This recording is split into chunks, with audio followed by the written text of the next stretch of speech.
I've buried many things in my life, time, youth, friendships, but nothing prepares a man for burying his own child. The morning of my son Daniel's funeral, the air outside was still, as if even the wind refused to intrude on grief.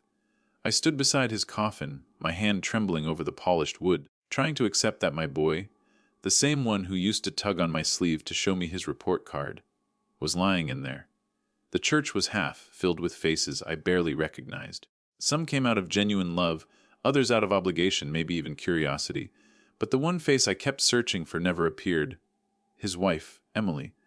I thought maybe she'd walk in late, wrapped in black, her eyes swollen from tears, her shoulders shaking under the weight of loss.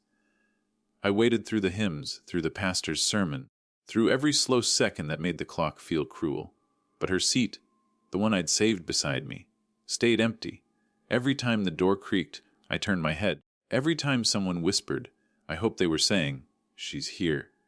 But no, she wasn't. By the end of the service, when they lowered Daniel into the ground, my anger began to drown out my sorrow. I clenched the dirt in my hand so tight it bit into my skin. She didn't come, whispered my sister, touching my arm softly. I didn't reply. I couldn't. My throat burned with something too bitter to name. After everyone left, I stayed by the grave. The cemetery was quiet except for the crows circling above and the faint hum of the city beyond the gates. I stood there, just me and the mound of freshly turned earth. I remembered the first day Daniel brought Emily home. She'd been polite, smiling that kind of smile people give when they're nervous, but trying to seem confident. She'd called me Mistered. Hale back then, not Dad. I didn't mind. Not everyone takes easily to family. But over the years, she'd grown distant, cold, even. I blamed it on their long work hours, their arguments about money, and the stress of living in a world that never gave young people enough time to breathe. Still, she'd been his wife, and she wasn't there to say goodbye. That night, after I came home, I sat in Daniel's old room, the one that still smelled faintly of his cologne and the oil he used on his motorcycle. The walls were lined with his photos, his graduation, our fishing trips, his wedding day. I looked at that wedding picture, the way he smiled at Emily as if the sun rose in her eyes. I wondered what had gone so wrong. My phone buzzed on the table. A message from my niece. "Uncle, have you seen Emily's post?" My heart skipped. I opened my phone, expecting maybe a tribute, a goodbye, a message to her late husband. But what I saw made my blood run cold. There she was, Emily, sitting at a bar, a cocktail in her hand, laughing. The caption read, "To New Beginnings," posted less than 4 hours after we buried my son. For a long moment I just stared at the screen. I thought maybe it was old, maybe a memory or a mistake. But no, the timestamp was fresh. The comments were full of hearts, clinking glass emojis, and a few "You deserve happiness" messages from her friends. I felt my chest tighten. I wasn't sure if it was rage or heartbreak, maybe both. I dropped the phone on the floor and pressed my palms to my eyes. My mind replayed Daniel's last days. How tired he'd looked, how quiet he'd become. I remembered the way he'd tried to smile at dinner the week before the accident, how his eyes had drifted toward the door like he was expecting someone who never came. Emily hadn't even shown up that night either. The next day, neighbors came by with casseroles and condolences, their words blending into white noise. "He was such a good man. So sorry for your loss. If you need anything." But all I needed was an answer, one that no one could give me. By afternoon, my grief turned restless. I couldn't sit still anymore. So I did what I knew I shouldn't. I drove to Emily's apartment. Her car was there, the same white sedan Daniel had helped her pick out. I parked across the street, gripping the steering wheel until my knuckles turned pale. I knew it wasn't right. Grief makes you do foolish things, things you'd never admit out loud. But I had to see her. I had to hear what she'd say. When she opened the door, she looked startled. "Mr. Hale." Her voice was cautious, not broken. No tears, no tremor, just surprise. "Why weren't you there, Emily?" I asked, my tone sharper than I'd meant. "At the funeral." She crossed her arms. "I couldn't. It was too hard, I repeated, incredulous. Harder than watching him lowered into the ground without his wife beside him. Her jaw tightened. "You don't understand." "Then help me understand." I snapped, "Because I saw your understanding of grief. A drink in your hand and a smile on your face." She looked away, eyes glassy but defiant. That wasn't what it looked like. Then what was it? It was me trying to breathe again, she said quietly. Daniel and I, we weren't who you thought we were. Her words hung in the air, heavy and strange. What do you mean? I asked.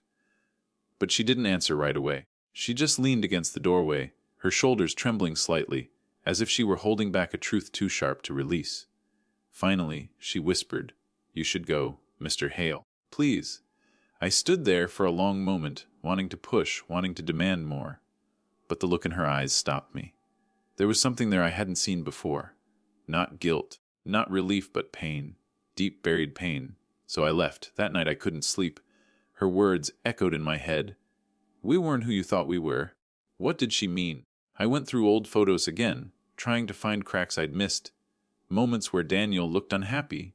Moments where she seemed distant. And the more I looked, the more I saw it. The way her smile never quite reached her eyes. The way he sometimes stood slightly apart from her, even in pictures meant to show love. Had my son been living in a lie? When dawn came, I returned to the cemetery. The grass was damp with dew, the sky still gray. I placed my hand on the cold stone that now carried his name. Daniel. I whispered, "What happened between you two?" That the wind carried no answer, but deep down I knew this was only the beginning. Emily's absence, her post, her strange words, they weren't just about grief. There was something beneath it all, something hidden, and as much as it tore me apart to admit it, I was going to find out what it was, because a father doesn't rest until he knows the truth about his son. Grief makes time strange. The days after Daniel's funeral blurred together. Mornings bled into nights, and nights into memories I wasn't ready to revisit. I'd wake up hearing his footsteps in the hallway, then realize the only sound was the ticking of the old clock he used to fix as a kid. But no matter how heavy the silence got, one thought kept hammering in my chest. We weren't who you thought we were. Emily's words, sharp, uneasy, unfinished. They gnawed at me. A week after the funeral, I drove to Daniel's old house, the one he and Emily had shared for nearly 5 years. The key still worked. She'd moved out right after the accident, leaving the place cold and hollow. Dust clung to the curtains, and the air smelled faintly of burnt coffee and something else. Loneliness, maybe. I walked through the living room, touching the furniture he'd built himself. Daniel had been proud of his hands, always fixing, always creating. A man who believed that love was a kind of work you did every day, not something you just said out loud.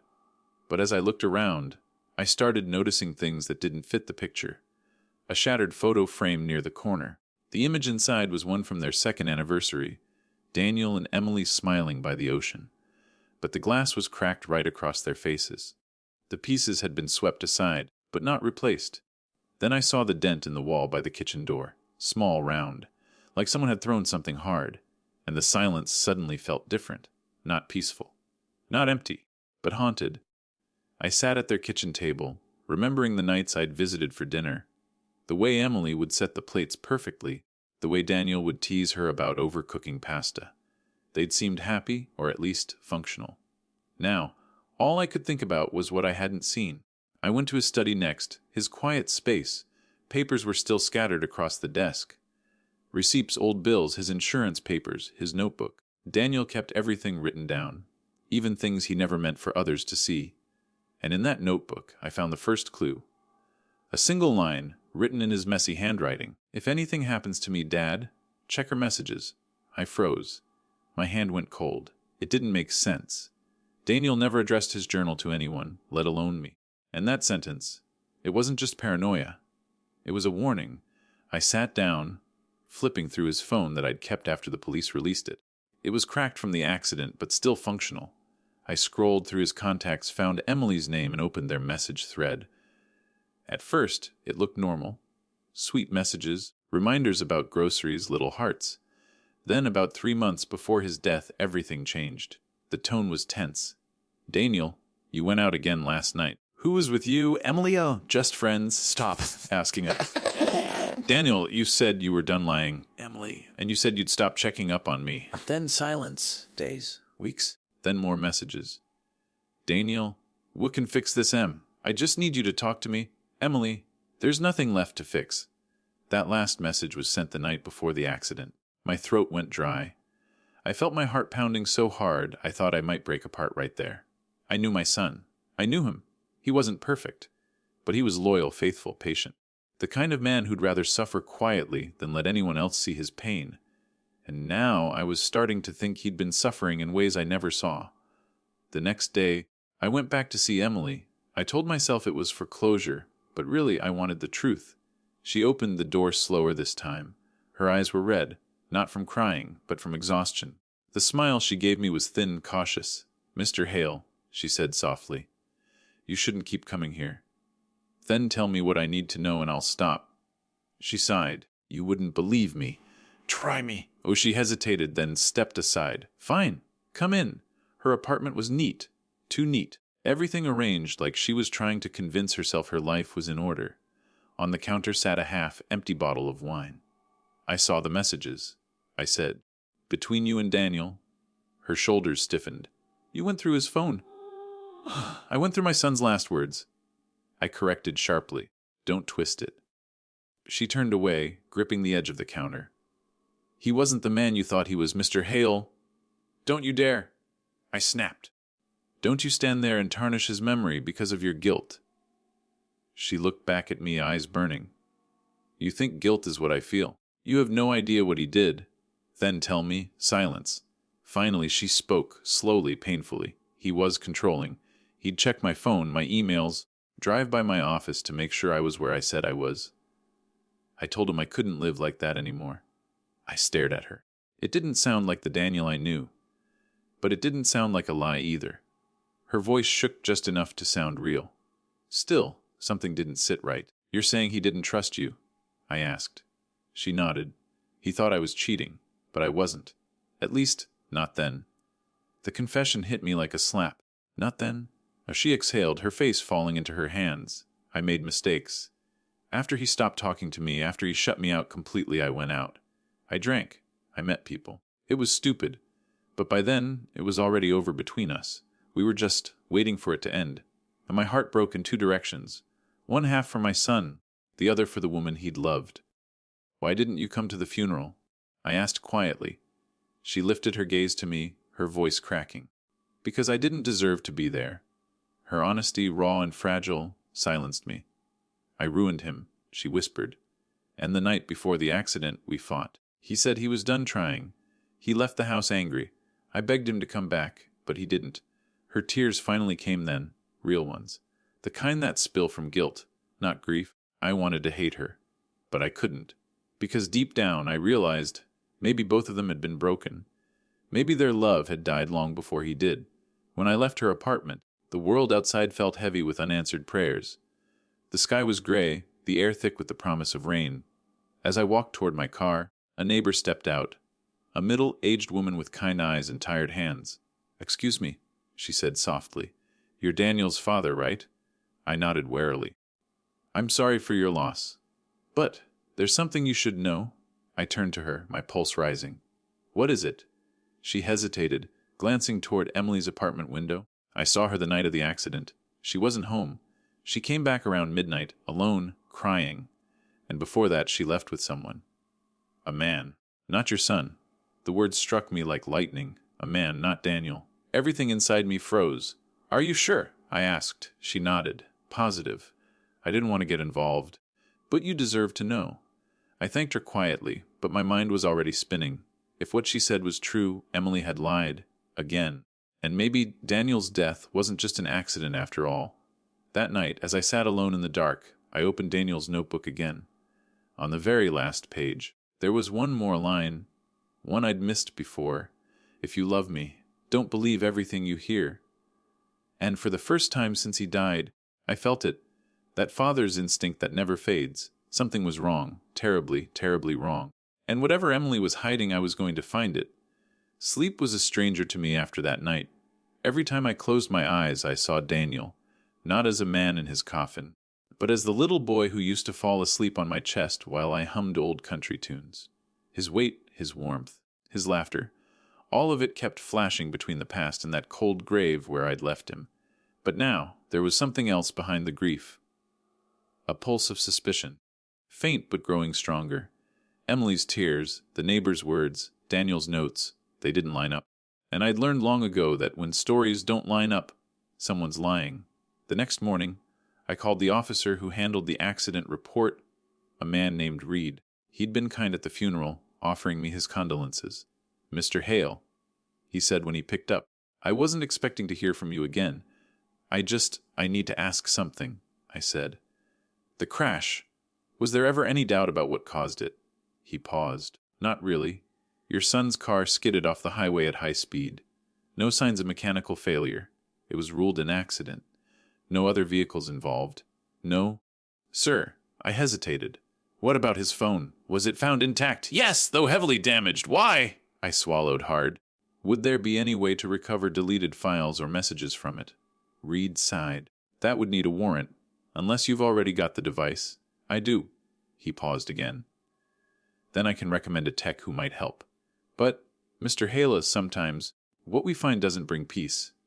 "I'm not looking for peace," I said quietly. "I'm looking for truth." Later that afternoon, I met Reed's contact, a young technician named Miles who worked out of a small repair shop on the edge of town. He had tattoos on his arms and a kind of calm confidence I needed right then. He looked at the phone, whistled softly. "This one's been through hell, but maybe we can pull something." He plugged it in, worked in silence while I sat on the other side of the counter. The hum of his computer mixed with the distant buzz of a ceiling fan. After what felt like hours, he leaned forward. "Well, this is interesting.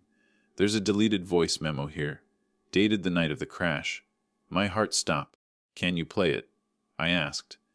He nodded, adjusting the volume. Then Daniel's voice filled the room. "Dad, I don't know if you'll ever hear this. I'm sorry for everything. I don't want you to worry, but things have gotten bad. Emily's been seeing someone. I didn't want to believe it, but I saw them together tonight. I followed her car. She wasn't alone." And my hands began to shake. I confronted her. She said, "It's not what I think, but, Dad, it is. I can't even recognize the woman I married. I keep wondering what I did wrong. I gave her everything I had, and somehow that still wasn't enough." He paused. I could hear him take a breath, shaky and uneven. "I'm driving now. I just need some air. I don't know where I'm going, but I can't stay home tonight. I love you, Dad. I don't know how to fix what's broken anymore." Then the sound of wind through the car window, tires on pavement, and finally silence. Miles looked up at me cautiously. That's all it recorded. I stared at the screen, unable to move. My son's voice, his final words, hung in the air like ghosts refusing to leave. "Can you send that to me?" I whispered. "Of course." I left the shop with the recording saved on a small USB drive in my pocket. It felt heavier than stone. That evening, I sat in Daniel's room again. I played the message over and over, trying to find something I'd missed. A clue in his tone, a name, anything. But every time, it ended the same way, with him lost, broken, and alone on that road. I thought of Emily again, of the way her hands had trembled when I asked about the night of the accident. She'd said she was home, crying. The neighbor said otherwise. Daniel's message proved she wasn't telling the full truth. My son had seen her with someone else, that very night, and that someone might have been the last person to see him alive. The next morning, I returned to Emily's apartment building. The same neighbor, Mrs. Carter, was outside watering her plants. She looked up and offered a sad smile. "Back again, Mr. Hale?" "Yes," I said. "I wanted to ask this man you saw Emily with. Did you recognize him?" She hesitated. "Not exactly. He came by a few times before. Drove a dark blue SUV. Tall, maybe mid-30s.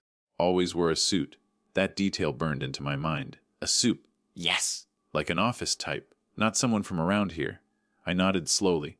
"Thank you, Mrs. Carter. You've been very kind. When I went upstairs, I could hear music faintly through Emily's door. Low, melancholic. I knocked once. No answer. Then again. Finally, she opened it. Her eyes widened when she saw me. "Mr. Hale, I told you." I cut her off. I heard his voice. Her face went pale. "What?"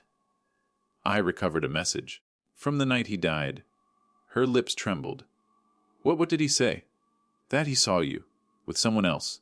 She looked away, one tear sliding down her cheek. "So you know." "Ooh, was he?" She stayed silent. "Emily," I said, my voice breaking. "For God's sake, tell me the truth."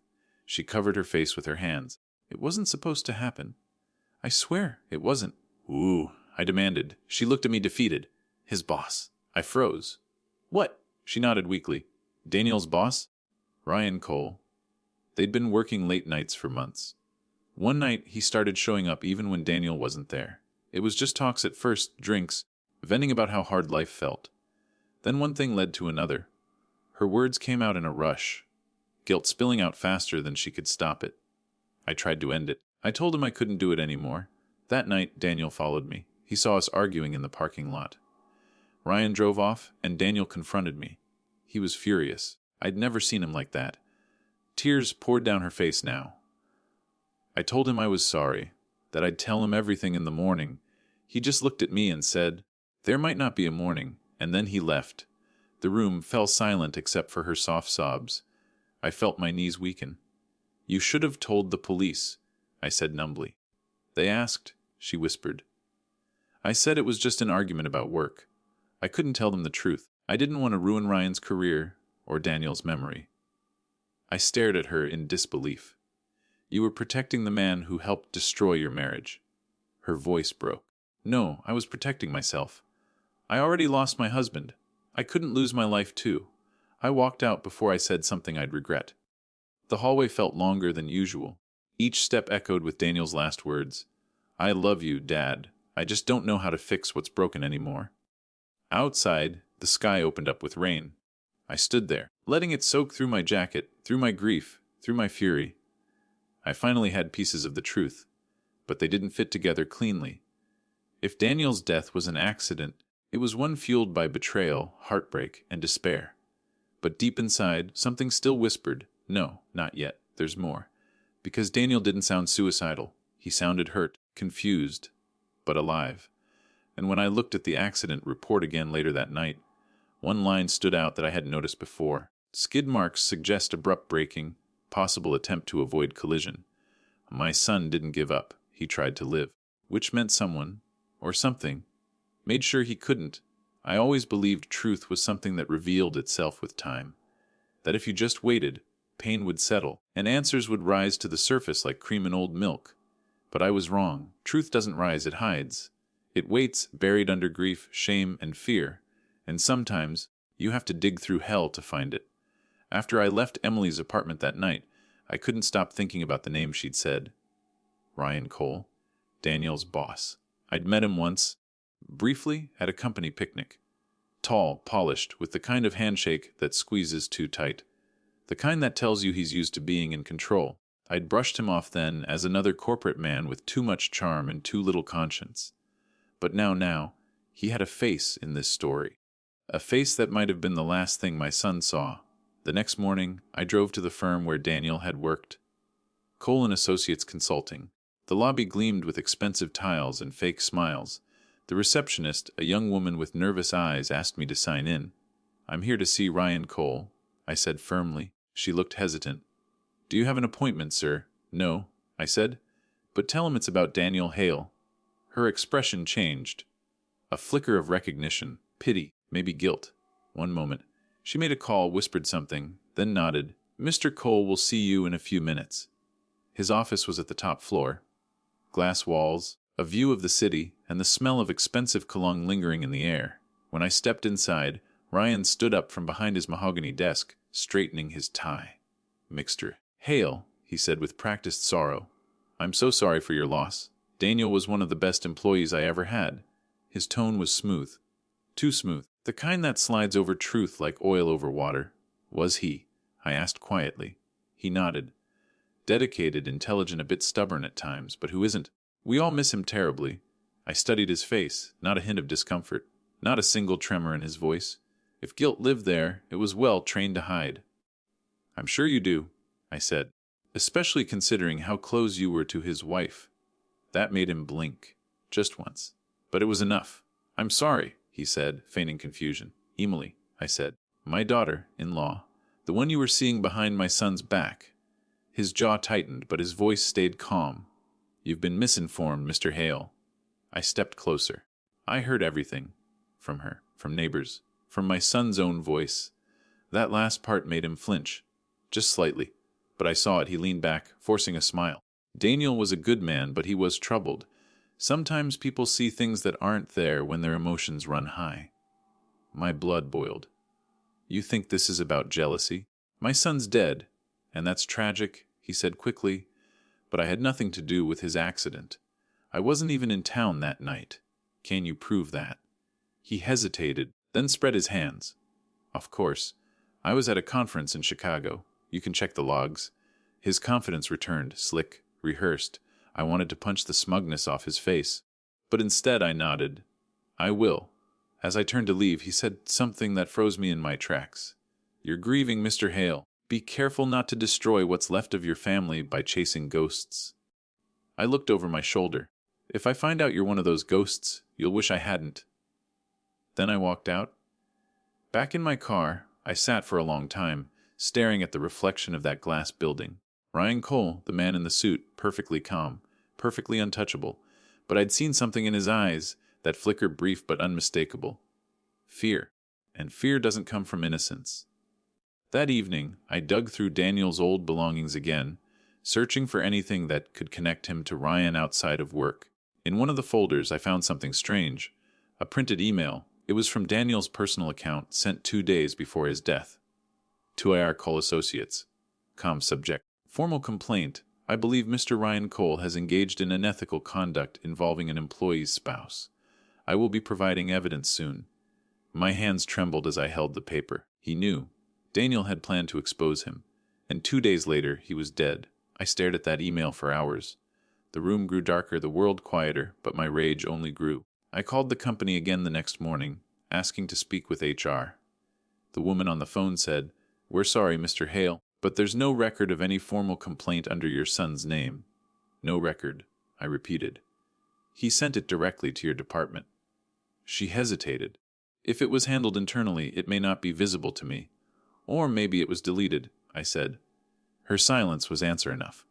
That night, I drove to the cemetery again. Rain had just ended, and the ground was soft beneath my shoes. I stood by Daniel's grave, the wind whispering through the trees. "Son," I murmured, "what did you find out about him? What did he do to you?" The world didn't answer. But sometimes silence carries its own kind of voice. Later, as I got back into my car, I noticed a figure standing near the gate, watching me. Tall. Wearing a long coat. When I turned the headlights on, he moved quickly, disappearing into the dark. For a moment, I wondered if I imagined it.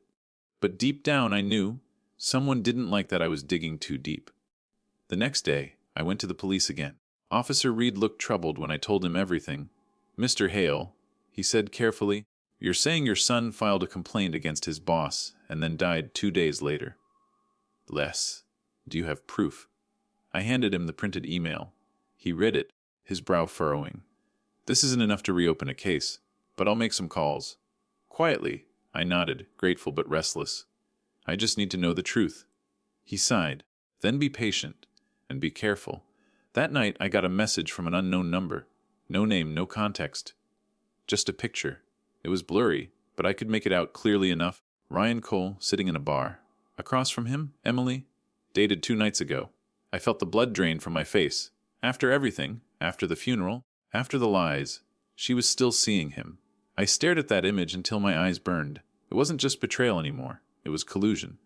And maybe, just maybe, the reason she didn't show up at the funeral wasn't guilt or grief, but fear. Because the man sitting across from her might have been the reason Daniel was gone. I didn't expect to hear from her again.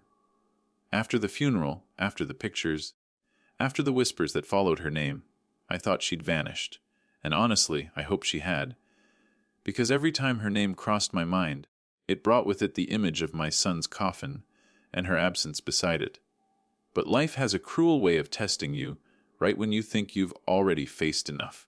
3 days after we buried my son, I was sitting alone in his room. The room he grew up in, still filled with traces of his laughter, his trophies, his smell that lingered faintly on the pillow. My phone buzzed on the table. I almost ignored it, assuming it was another condolence message. But when I looked down, my heart froze. It was her. "Can we talk?" For a moment, I didn't move.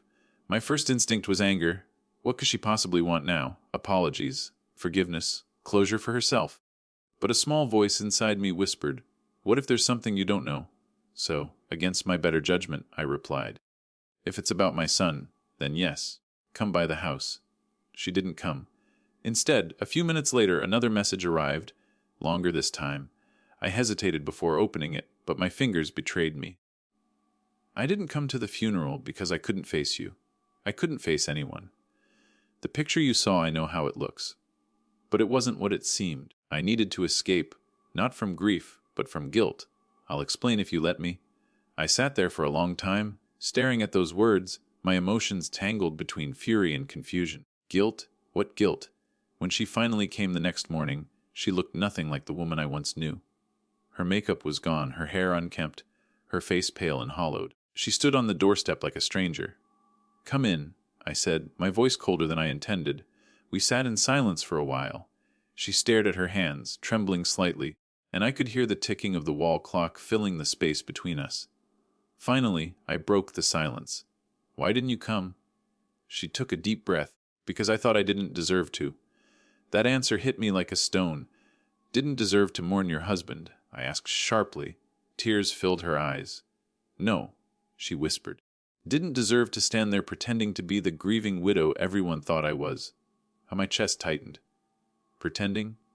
She nodded, then pulled out her phone and placed it on the table. A photo lit up, one I'd never seen before. It was of my son, smiling at her, holding her hand. But what caught my attention wasn't the picture itself. It was the date. It was taken a week before he died. "He was sick," she said softly. "You didn't know. He didn't want you to." I frowned. "Sick. He was fine. I talked to him the day before the accident." She shook her head. "It wasn't an accident." Those words stole the air from my lungs. "What are you saying?" "He'd been fighting depression for months," she whispered. "He was drowning, and I couldn't save him. That night he took the car and said he needed to clear his head. I begged him to stay. But he didn't come back." My mind went blank. The room spun. "You mean to tell me?" She nodded again, tears spilling freely now. "He didn't crash by mistake. Hey, he made sure of it." I sat there frozen, every memory of that night replaying in my head like a cruel film. The unanswered calls. The strange text he sent me. "I love you, Dad. Don't worry about me." I'd thought it was just him being sentimental. Suddenly, all the anger I had built toward her began to twist into something else. Confusion, sorrow, disbelief. "Why didn't you tell me?" I asked, my voice shaking. "Because he begged me not to," she said. "He didn't want you to remember him like that. He didn't want pity. He wanted peace." I looked at her. This woman I'd hated just days ago, and saw not a heartless widow, but someone carrying a secret too heavy for one soul. "And the picture?" I asked quietly. She closed her eyes. That was the only way I knew to breathe again. My friends took me out. I didn't even realize someone had taken that picture. I just needed to forget for a few hours. But when I woke up, everyone online was calling me a monster. I rubbed my temples, trying to process it all. She continued, "I didn't come to the funeral because I knew people would blame me. They already did. I couldn't bear the looks, the whispers. I thought maybe if I disappeared, it would hurt less." For the first time since my son's death, I felt something inside me break. Not in anger, but in understanding. "Why didn't he tell me?" I muttered, my voice barely audible. "I'm his father. I could have helped him." "He didn't want to disappoint you," she said softly.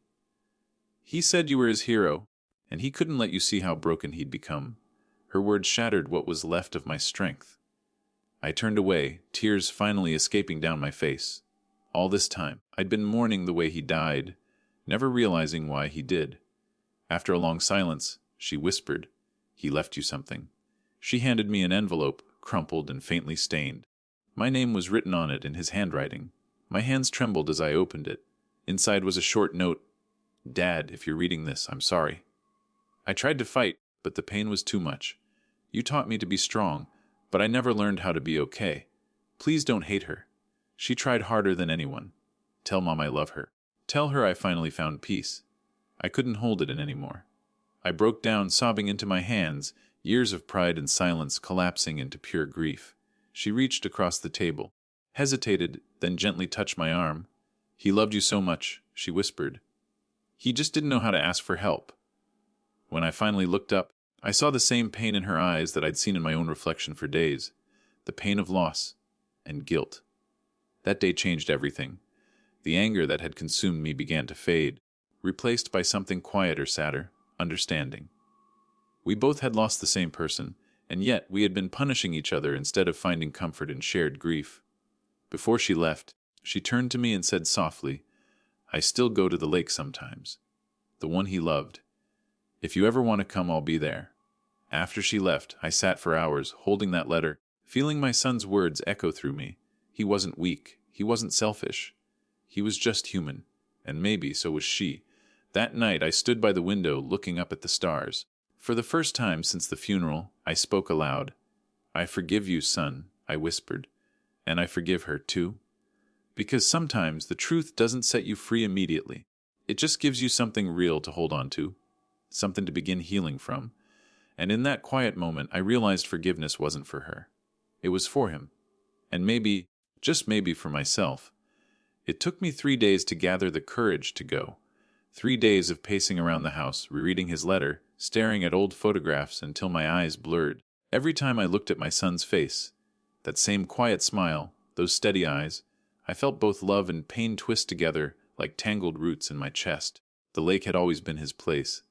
Even when he was a boy, that's where he'd go when life got too loud. After arguments, after exams, after heartbreaks. I used to find him there sitting on the old wooden dock, legs dangling over the water, skipping stones and thinking about life in the way only a gentle soul could. He'd once told me, "Dad, the lake listens better than people do." I'd laugh then. But now I understood what he meant. When I finally decided to go, the sun was beginning to dip low, the sky brushed in orange and violet. I drove slowly, every turn of the road feeling heavier than the last. My hands gripped the steering wheel so tight, my knuckles went white, and as I pulled up to the familiar dirt path that led to the lake, I saw her car already parked there. She was sitting on the edge of the dock, just like he used to, her knees drawn up, her gaze lost in the reflection of the setting sun. For a long moment, I just stood there watching her, torn between anger that still flickered deep inside me and the grief that united us both. She turned when she heard my footsteps. Her face softened with surprise, maybe relief. "You came," she said quietly. "I said I would," I replied. My voice sounded rough, unfamiliar. I sat down beside her. The boards creaked beneath our weight. For a while, neither of us spoke. The water rippled gently, small waves catching the last light of day. It was peaceful, painfully peaceful. "He used to sit right here," I said after a while. "Same spot. He told me once that this lake kept his secrets." She smiled faintly through her tears. "He told me the same thing." We both chuckled softly, not because anything was funny, but because grief has its own strange language, and sometimes laughter is the only way to breathe. After a moment, she said, "Do you ever wonder what we could have done differently?" Her question hung in the air like a heavy cloud. I looked out at the water. "Every day," I whispered. "I wonder if I should have called more, listened more. I thought he was strong. I raised him to be strong. But maybe I taught him to hide his pain instead." She nodded, tears glistening in her eyes. "He used to say he didn't want to burden anyone. He thought everyone had their own problems. I told him I'd rather carry his pain than lose him, but he just smiled and said, 'You already carry too much.'" The silence that followed was unbearable. It was as if the lake itself was listening, mourning with us. After a long pause, she reached into her bag and pulled out a small, folded piece of paper. "I found this in his wallet after that night," she said softly. "I wasn't sure when to show you, but maybe now's the time." I unfolded it carefully. The handwriting was unmistakable, messy, uneven, but it wasn't a letter this time. Just a few lines. "If you're reading this, I'm sorry for every silence. I didn't mean to disappear, only to stop hurting. I hope the lake remembers me kindly." I felt a lump form in my throat. "He was always poetic," I murmured, blinking back tears. She smiled faintly. "He used to write things like that on napkins, receipts, even coffee sleeves." Said it helped him breathe. We sat in quiet reflection for a while, watching the sky fade into dusk. Then she said something that broke me completely. "I brought his ashes here," she whispered, "the day after the funeral." I turned to her, startled. "You what?" "I couldn't let him be buried in that cold ground alone. He loved this place. He said once that if anything ever happened, this was where he wanted to rest. So I brought a little of him here. My eyes filled instantly. "You should have told me," I said, but my voice had no anger, only sorrow. "I know," she said softly, "but I didn't think you'd understand back then. I just wanted to keep one promise." We both stood, and she led me to a small patch of grass near the dock. A cluster of wildflowers grew there, simple, beautiful, untamed. She knelt down and brushed her fingers through them gently. "This is where I scattered them," she said. "Every time I come, I bring new flowers." He liked blue ones best. I couldn't speak. My throat burned with the weight of 1,000 words I wished I'd said to him. I knelt beside her and whispered, "Hey, son, it's Dad." My voice broke halfway through. "I'm sorry it took me this long to come. You should have told me how much you were hurting. But I hear you now. I promise I'll keep listening, even if it's just to the silence." Tears ran freely down my cheeks. She placed her hand over mine and whispered, "He'd be happy you came."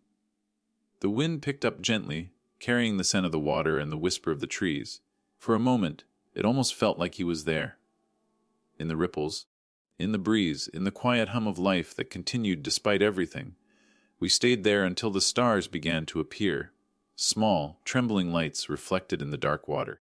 Before we left, she said something that stayed with me forever. "You know, I used to think grief was about remembering, but now I think it's about learning how to keep living with the remembering." I nodded, because she was right. Grief doesn't fade. It just finds quieter ways to stay with you. When I got home that night, I felt different, lighter maybe. Not healed, not yet, but closer to peace than I'd been in months. I took my son's letter, folded it carefully, and placed it beside a framed picture of him on my desk. And then, for the first time since his death, I whispered good night instead of goodbye. Because at the lake, I realized something. My son may have left this world, but his voice hadn't vanished. It lived on in the ripples of the water, in the quiet forgiveness between two broken souls, and in the soft strength that grief leaves behind when it finally learns to rest. That night, I dreamt of him sitting by the lake again. He looked peaceful. He looked free. And in that dream, he smiled and said, "It's okay, Dad. You don't have to carry this anymore." When I woke up, I believed him. It's strange how healing begins, not with a loud moment of clarity, but with something small, a smell, a sound, a memory that doesn't hurt as much as it used to. For me, it began with a letter I didn't know existed. It had been 2 weeks since I visited the lake with her, my daughter-in-law. We hadn't spoken much since then, but something had shifted between us. The walls we'd built, out of anger, guilt, and misunderstanding, had started to crumble. We didn't talk every day. We didn't have to. Sometimes grief doesn't need conversation. It just needs presence. That morning, I was sorting through my son's old things. His desk drawers were still full, half-finished notebooks, random receipts, and those silly sketches he used to make when he was bored. I found his watch, the one I'd given him for his 25th birthday. It wasn't ticking anymore, but I couldn't throw it away. Then, beneath a pile of papers, I found something sealed in an envelope. My breath caught when I saw my name written in his handwriting again. But this time, there was another name beside it. Hers. Dad and Lily. For a long time, I just stared at it. My fingers trembled as I picked it up, afraid to open it, afraid of what it might say. What if it reopened the wounds that had just begun to heal? But I knew I had to. I called her. My voice was soft, uncertain. "Lily, I found something. A letter. It's addressed to both of us." There was silence on the other end. Then she whispered, "I'll come over." When she arrived, we sat at the same table where she had told me the truth weeks ago. The sunlight fell through the curtains, painting golden lines across the old wooden surface. I laid the envelope between us. Neither of us spoke for a while. Finally, I said, "You open it." She hesitated, then tore it open carefully. Inside was a folded sheet of paper, creased and slightly faded, as if it had been written long before any of us knew what was coming. She unfolded it, took a deep breath, and began to read aloud. "Dear Dad and Lily, if you're reading this, it probably means I couldn't hold on any longer. I've been trying, for both of you. But some days the weight feels too heavy to explain. Dad, you always told me to be strong, to stand tall no matter what. But I think I misunderstood what strength meant. I thought it meant never showing weakness, never crying, never saying I'm not okay. I thought that was what made you proud. But maybe strength isn't about hiding pain. Maybe it's about admitting when you need help. I wish I had learned that sooner. Lily, you were my light. You tried to hold me when I was slipping, and I pushed you away because I didn't want to pull you into my darkness. But please don't blame yourself. You gave me more love than I ever thought I deserved. The two of you are the best people I've ever had in my life. And though I couldn't stay, I want you to find each other when I'm gone. Don't let my death break you apart. Let it bring you together. Because you both loved me in the best way you knew how. Dad, forgive her. She's not the reason I left, Lily. Forgive him. He's hurting because he loved me more than life itself. Promise me one thing when you go to the lake, don't cry for me. Smile, because that's where I felt most alive. With all my love, your son, Adam. By the time she finished, we were both crying, silent, uncontrollable tears that felt like years of pain finally finding a way out. The room was quiet except for our breathing and the occasional sniffle. I couldn't look at her right away. The words on that page felt like they'd reached into my chest and rearranged everything I thought I knew. He wasn't just saying goodbye. He was asking us to live. He knew. I finally whispered. He knew we'd fall apart. She nodded, clutching the letter to her chest. He always knew how people felt before they said it. He was like that. I leaned back, staring at the ceiling as the sunlight flickered across the walls. He didn't just write this for us, I said. He wrote this to save us. And in a way, he had.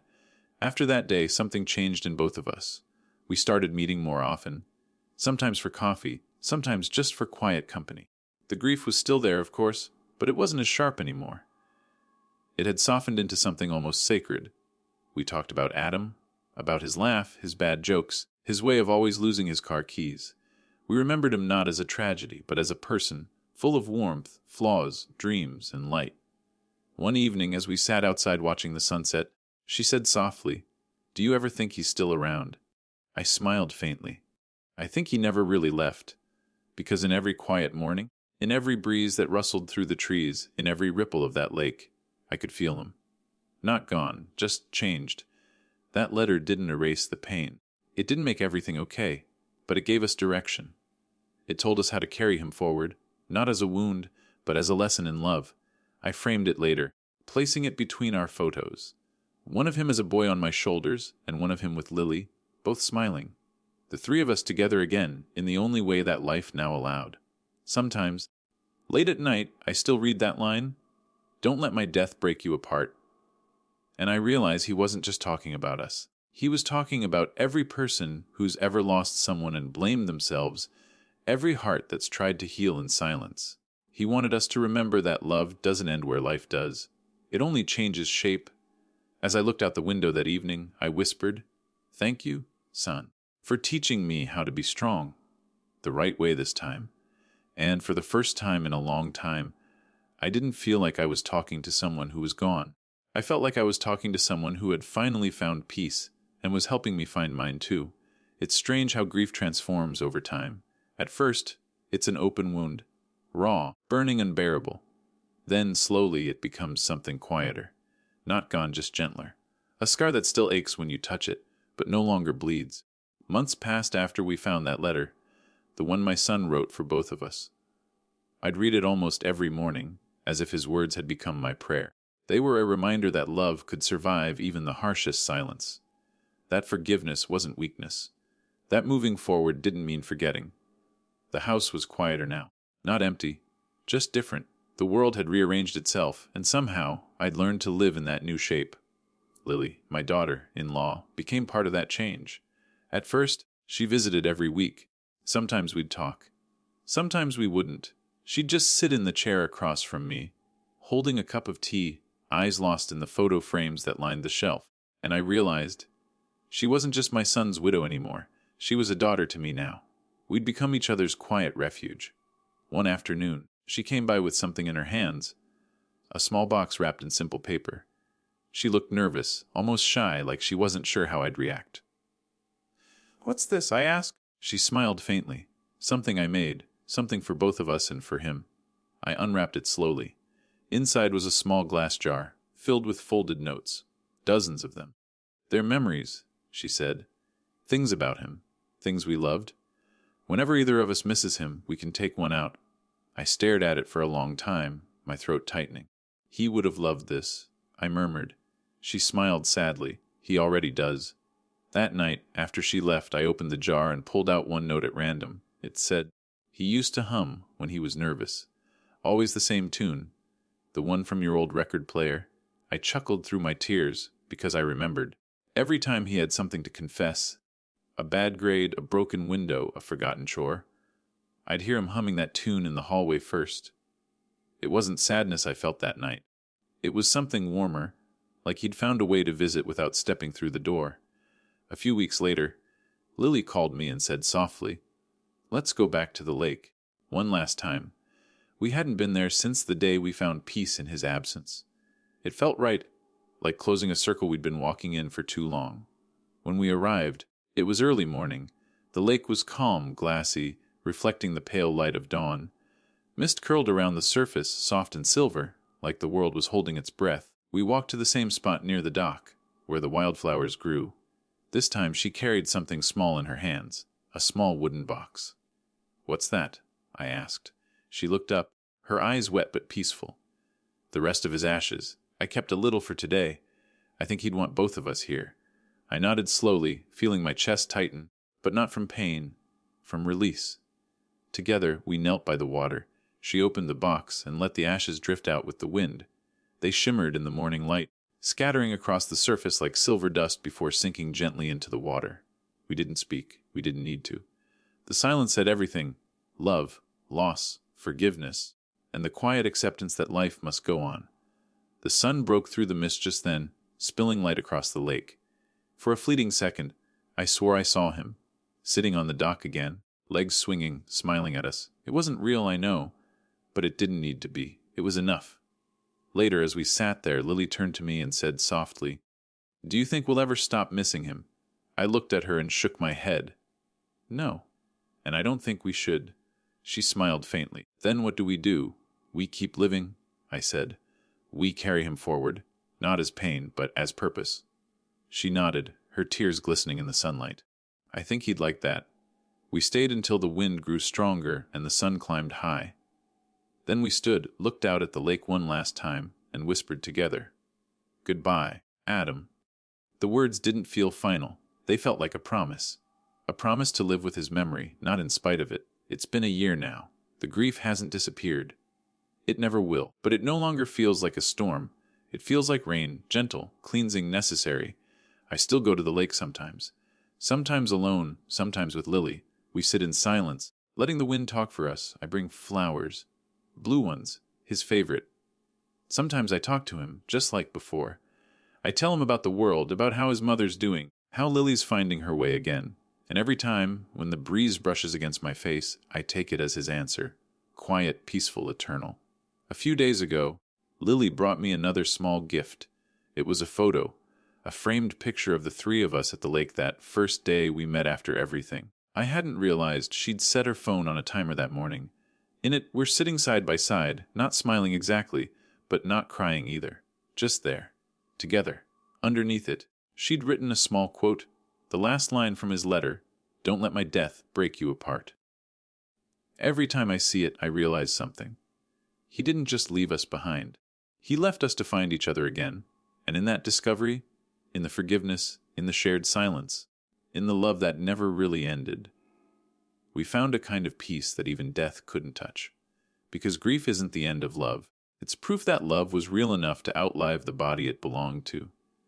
And so, whenever I visit that lake and the sun dips low, I whisper the same words I've said every time since, "I miss you, son. But I'm okay now. We're okay." The wind always stirs right after, soft, almost like a hand on my shoulder. And for that brief moment, I swear I can hear his voice in the air, calm and familiar. "I know, Dad. I know." And that's when I finally smile. Not from sadness, but from the quiet, unshakable peace that comes from saying goodbye without ever letting go.